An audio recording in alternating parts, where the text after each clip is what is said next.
Mimi mirani yangu iko 666. 666. Kuna vitu vinatuchanganya sana. Vitu ambavyo vinatuchanganya tukisikiliza au tukiwa tunachambua baadhi ya mambo kutoka Afromasonia. Wanazungumza sana kuhusiana na swala zima la ukombozi wa Afrika, pia kuzungumzia utambuzi wa Mwafrika. Unaamini kupitia hizi tamaduni za Afromasonia? Afromasonia. Mimi kwa ufupi Afromasonia katika tembea yangu sijakutana nao. Hujakutana nao. Ila leo ndio nimekutana na Afromasonia. Masonia ninavyojua Masonia ni wajenzi. Ni wajenzi. Ambao wajenzi huru wa Afrika, si ndio? Ndio. Sasa kama Masonia nia yao ni kujenga Afrika huru, mimi ni mmoja wapo katika member wa Afromasonia. Afromasonia. Kwa sababu nataka Afrika wote tujitambue. Kwa sababu hekalu la Ephesus lilikuwa na Grand Master wa hekalu la Ephesus. Lipo wapi? Lipo Misri. Lipo Misri. Au Kemeti. Kwa nini Misri kwako ipo kwenye kinywa sana? Kwa nini Afrika nzima unadhani pale Misri ndo the best? Misri ndio mwanzo wanasema mwanadamu baada ya kutoka, kwa sababu binadamu wa kwanza anasema umoja wa Mataifa, shirika lao la maendeleo na sayansi wanaita UNESCO, wanasema bila shaka binadamu wa kwanza alianzia katika eneo la Nile Valley. Nenda kasome article za UNESCO. Kifungu cha 2 katika ibara ya kwanza. Nakwambia bila shaka mwanadamu wa kwanza alianzia katika eneo la Nile Valley kuanzia Uganda Jinja kuelekea wapi?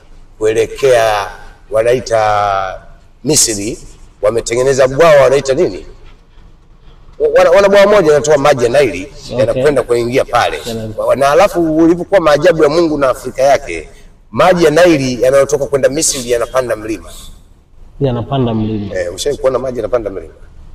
Haijawahi kutokea. Afrika ndio Afrika, wacha iwe Afrika. Ila hili jina halitufai. Jina la colonizer Afrika. Jina la mbeberu mmoja alikwenda kumvizia Hamel Karibaka pale Kataji. Ambayo leo hii wanaita Tunisia. Tulikuwa tunaitwaje zamani kama si Afrika? Afrika tunaitwa El Kaburan.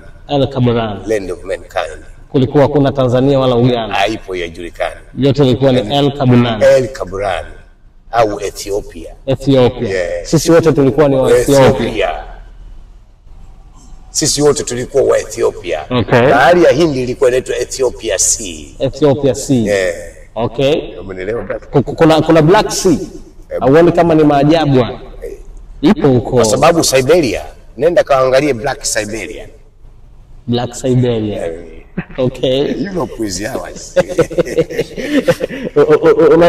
Unadhani muunganiko wa Afromasonia pamoja na imani uliyokuwa nayo wewe inaweza kuja kuwasha taa za Waafrika wakakaa kwenye msingi mzuri? Kama tutapambana na vikwazo, kwa sababu tuna miba mingi na misumari imewekwa njiani. Vikwazo hivi vimewekwa na nani?